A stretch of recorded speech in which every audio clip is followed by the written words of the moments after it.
आज हम मानव स्वभाव की एक ऐसी गुत्थी सुलझाने की कोशिश कर रहे हैं जिसके बारे में हम सब ने कभी न कभी सोचा जरूर है। आपने देखा होगा कि जब कोई बहुत सफल हो जाता है तो उसके आसपास एक अजीब सी खामोशी छा जाती है। हाँ। ऐसा क्यों है कि महानता अक्सर अकेलेपन को दावत देती है? और सिर्फ अकेलापन ही नहीं बल्कि दुश्मनी को भी।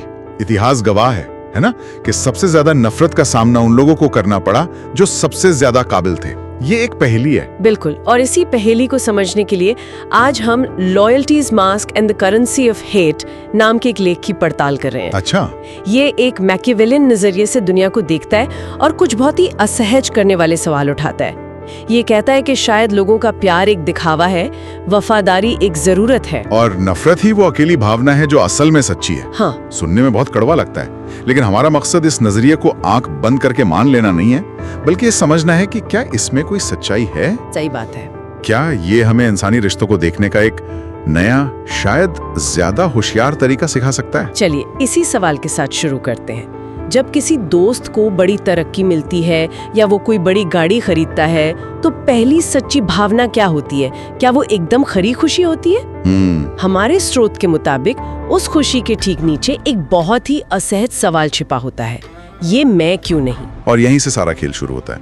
ये कोई बुरी भावना नहीं है, ये बस इंसानी फितरत है। अच्छा। आपकी सफलता, आपकी काबिलियत सामने वाले को अनजाने में उसकी अपनी कमियों का आईना दिखा देती है, और इंसान की एक फितरत है, वो उसे कभी माफ नहीं कर पाता जिसके सामने वो खुद को छोटा महसूस करे। मतलब आपकी जीत पर बजने वाली तालियां असल में अपनी हार की कड़वाहट को छुपाने का एक तरीका हो सकती है। ये तो बहुत ही निराशावादी बात है। निराशावादी है, लेकिन इसे इस तरह से देखिए, जब आप चमकते हैं तो आपकी रोशनी में दूसरों की परछाइयां ज्यादा गहरी दिखने लगती हैं। आपकी मौजूदगी उन्हें उनकी साधारण जिंदगी का एहसास दिलाती है, और कोई भी जानबूझकर साधारण नहीं महसूस करना चाहता। इसलिए उस चमक के लिए एक नाराजगी पैदा होना स्वाभाविक है। और ये बात सिर्फ सफलता पर ही लागू नहीं होती, शायद अच्छाई पर भी होती है। लेख में एक बहुत दिलचस्प बात कही गई है कि दयालुता भी एक हथियार बन सकती है। ये कैसे? सोचिए, जब आप किसी की मदद करते हैं तो उस रिश्ते में शक्ति का संतुलन बदल जाता है। हाँ, ये तो है। देने वाला हाथ हमेशा लेने वाले हाथ से ऊपर होता है। मदद लेने वाला व्यक्ति एहसानमंद तो होता है, लेकिन उसके मन में कहीं ना कहीं ये बात रह जाती है कि उसे मदद की जरूरत पड़ी, वो आपकी बराबरी पर नहीं है। और ये एहसास समय के साथ एक दबी हुई नाराजगी में बदल सकता है। इतिहास में इसके उदाहरण भरे पड़े हैं ना, जैसे जूलियस सीजर। बिल्कुल। लोग उससे इसलिए नफरत नहीं करते थे कि वो एक बुरा शासक था, बल्कि इसलिए कि वो बहुत ज्यादा शक्तिशाली और लोकप्रिय था।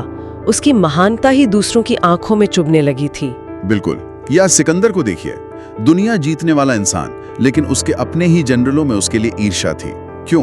क्योंकि उसकी कामयाबी इतनी बड़ी थी कि उसके सामने बाकी सब बौने नजर आते थे। सही।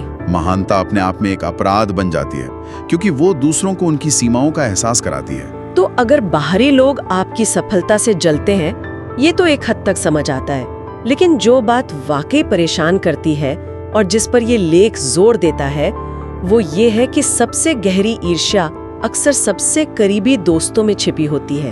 हाँ, दोस्ती का मुखौटा। हाँ, ये दोस्ती का मुखौटा क्या है? ये इस दर्शन का सबसे मुश्किल हिस्सा है। देखिए, खुली दुश्मनी महंगी पड़ती है। अच्छा। अगर कोई ओपनली आपसे नफरत करे तो वो समाज में भी बुरा बनता है और आपको भी सतर्क कर देता है। इसलिए नफरत अक्सर दोस्ती, सम्मान और वफादारी का नकाब ओढ़ लेती है। मतलब एक दोस्त जो आपकी हर बात पर वाह-वाह करता है, हो सकता है कि वो तारीफों की मिठास में अपनी कड़वाहट छिपा रहा हो। लेकिन क्यों? एक दोस्त ऐसा क्यों करेगा? क्योंकि चापलूसी आपको करीब लाती है और नजदीकी अवसर देती है। वो आपके राज जानते हैं, आपकी कमजोरियां जानते हैं। प्यार का दिखावा करके वे खुद को शक के दायरे से बाहर रखते हैं और अंदर ही अंदर उस जलन को पालते रहते हैं। ये एक धीमी आग की तरह है जो सही मौके का इंतजार करती है। ईमानदारी से कहूँ तो ये विचार कि आपके सबसे करीबी दोस्त ही सबसे ज्यादा जलते हैं, सुनने में बहुत चुभता है। क्या इसे पहचानने का कोई तरीका है? ये बहुत मुश्किल है, लेकिन एक संकेत है जिस पर ये लेख इशारा करता है, वो है जरूरत। जरूरत? हाँ, लोग आपसे तब तक वफादार रहते हैं जब तक आप उनके लिए किसी न किसी तरह से फायदेमंद हैं, चाहे वो आपका पैसा हो, आपका रुतबा हो, या बस आपके साथ दिखने का फायदा हो। और जैसे ही वो फायदा खत्म, जिस पल आप उनके काम आना बंद हो जाते हैं या आपसे ज्यादा फायदेमंद कोई और मिल जाता है, वो प्यार और वफादारी हवा में गायब हो जाती है। मतलब कृतज्ञता या एहसान जैसी चीजों की कोई कीमत नहीं है? कीमत है, लेकिन बहुत छोटी। कृतज्ञता एक पल की भावना है जो नई इच्छाओं और जरूरतों के आते ही फीकी पड़ जाती है। लेकिन ईर्ष्या और नफरत वो बनी रहती है। वो इंतजार करती है। इसीलिए एक पुरानी कहावत है कि जिन्हें तुम सबसे कसकर गले लगाते हो, अक्सर उन्हीं के हाथों में खंजर छुपा होता है। ये सीधे तौर पर शक्ति और नाराजगी के रिश्ते से जुड़ता है। लेख में शक्ति की तुलना आग से की गई है। हाँ, ये आपको गर्म तो रखती है, लेकिन जो इसे छू नहीं सकते उनकी आंखें जला देती है। जब किसी के पास ताकत, पैसा या असर होता है, तो ये दूसरों में इतनी नाराजगी क्यों पैदा करता है? उसी आईने वाले तर्क की वजह से। आपकी शक्ति दूसरों को उनकी बेबसी दिखाती है। आपका पैसा उनकी गरीबी पर तमाचा मारता है। आपका आत्मविश्वास उनकी इनसिक्योरिटी को कुरेदता है। इसलिए वो आपके सामने झुकते हैं, लेकिन इज्जत से नहीं, जरूरत से। वो आपकी बात मानते हैं, श्रद्धा से नहीं बल्कि मजबूरी में। और हर बार जब वो झुकते हैं, उनके मन में आपके लिए थोड़ी और कड़वाहट भर जाती है। हमारे अपने इतिहास में भी ऐसे कई किरदार हैं। राजा हरिश्चंद्र को ही लीजिए। जी। उनका सच बोलना और अपनी बात पर अड़े रहना ही उनका सबसे बड़ा गुण था। लेकिन इसी गुण ने दूसरों के झूठ और स्वार्थ को उजागर कर दिया। नतीजा, उनकी महानता ही उनका अपराध बन गई और उन्हें सब कुछ खोना पड़ा। बहुत से उदाहरण। ये सम्राट अशोक के बारे में सोचिए। कलिंग युद्ध के बाद जब उन्होंने शांति और करुणा का रास्ता अपनाया, तो क्या उनके दरबारियों और सेनापतियों ने इसका स्वागत किया होगा? शायद नहीं। जरा सोचिए, एक सम्राट जो युद्ध छोड़कर शांति की बात कर रहा है, उन लोगों को कैसा लगा होगा जिनकी पूरी पहचान, जिनका पूरा करियर ही युद्ध से बना था। अशोक की करुणा उनकी महत्वाकांक्षाओं पर एक हमले जैसी थी। और छत्रपति शिवाजी महाराज, जिन्होंने एक साम्राज्य खड़ा कर दिया, लेकिन उनके भी कुछ करीबी सहयोगी थे जिनकी अपनी महत्वाकांक्षाएं थी। बिल्कुल।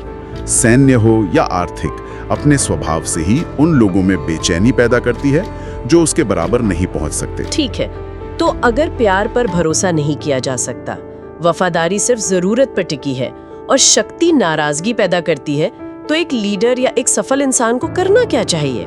ये सबसे बड़ा सवाल है। और यहाँ पर वो सदियों पुराना सवाल आता है, क्या लोगों का प्यार जीतना बेहतर है या उनसे डर पैदा करना? और इस सवाल पर इस लेख का नजरिया बहुत ही साफ और बेबाक है। ये कहता है कि प्यार एक बहुत ही नाजुक रिश्ता है। नाजुक? हाँ, ये शर्तों पर टिका होता है। आज आप किसी के लिए अच्छे हैं, कल आपने उसकी कोई एक बात नहीं मानी और सालों का प्यार एक पल में नफरत में बदल सकता है। जबकि डर बना रहता है। प्यार दिल में होता है जो बदल सकता है, डर दिमाग में होता है जो नतीजों को तौलता है। जो इंसान आपसे डरता है, वो आपकी बात ना मानने से पहले 100 बार सोचेगा, क्योंकि उसे पता है कि इसका अंजाम क्या होगा। लोग आपकी अच्छाई को भूल सकते हैं, लेकिन वो आपकी ताकत को कभी नहीं भूलते। लेकिन क्या सिर्फ डर के दम पर राज करना खतरनाक नहीं है?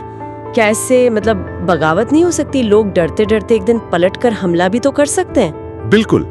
और यहीं पर एक बहुत जरूरी संतुलन की बात आती है।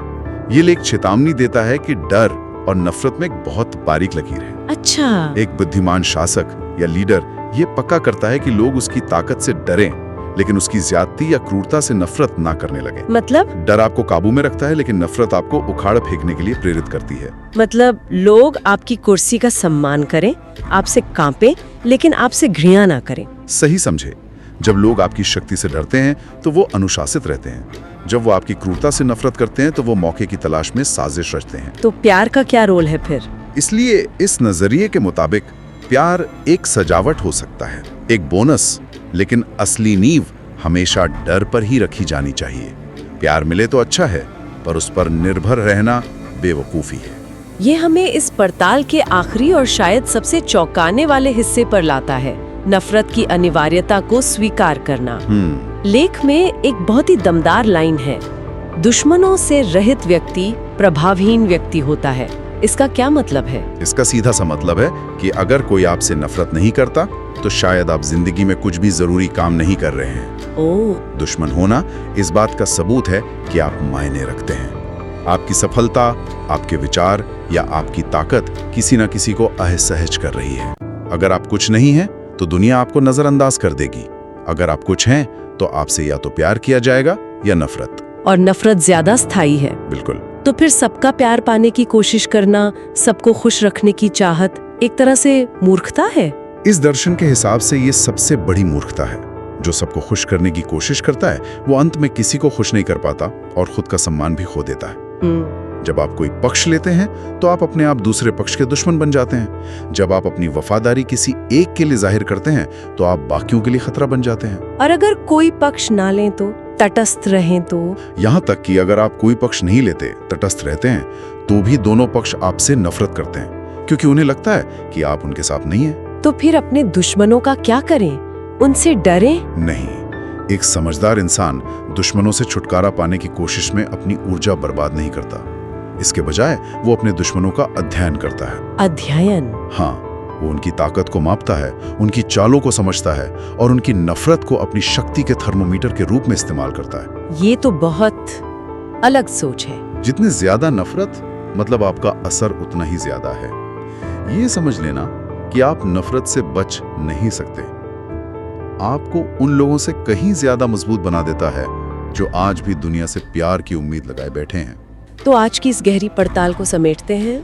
ये नजरिया हमें बताता है कि इंसानी रिश्तों की चिकनी चुपड़ी सतह के नीचे स्वार्थ, ईर्ष्या और नाराजगी की एक गहरी नदी बहती है। ये दुनिया को देखने का एक बहुत ही कड़वा लेकिन शायद ज्यादा हकीकत के करीब का तरीका है। इसका संदेश ये नहीं है कि किसी पर भरोसा मत करो या प्यार मत करो। संदेश ये है कि अपने भरोसे को अंधा मत बनाओ। अच्छा। अपनी सुरक्षा की नींव किसी के प्यार या तारीफ पर मत रखो। अपनी ताकत और अपने असर को समझो और ये भी समझो कि ये स्वाभाविक रूप से दूसरों के मन में कौन सी भावनाएं पैदा करेगा। नफरत को एक व्यक्तिगत हमले की तरफ देखने के बजाय उसे प्रभाव की एक अनिवार्य कीमत के तौर पर देखना, ये एक बहुत बड़ा मानसिक बदलाव है। हाँ, ये आपको आजाद करता है। ये आपको दूसरों की राय का गुलाम बनने से बचाता है और आपको अपनी ऊर्जा सही जगह लगाने में मदद करता है। और अंत में हमारे सुनने वालों के लिए एक सवाल छोड़कर जाते हैं। जरूर। अगर ये सच है कि नफरत और ईर्ष्या सफलता की अनिवार्य कीमत है, तो क्या इस ज्ञान का इस्तेमाल अपने रिश्तों को, अपनी रणनीतियों को और खुद को बाहरी दुनिया से बचाने के लिए ज्यादा समझदारी से किया जा सकता है? इसका जवाब शायद हम सबको खुद ही खोजना होगा।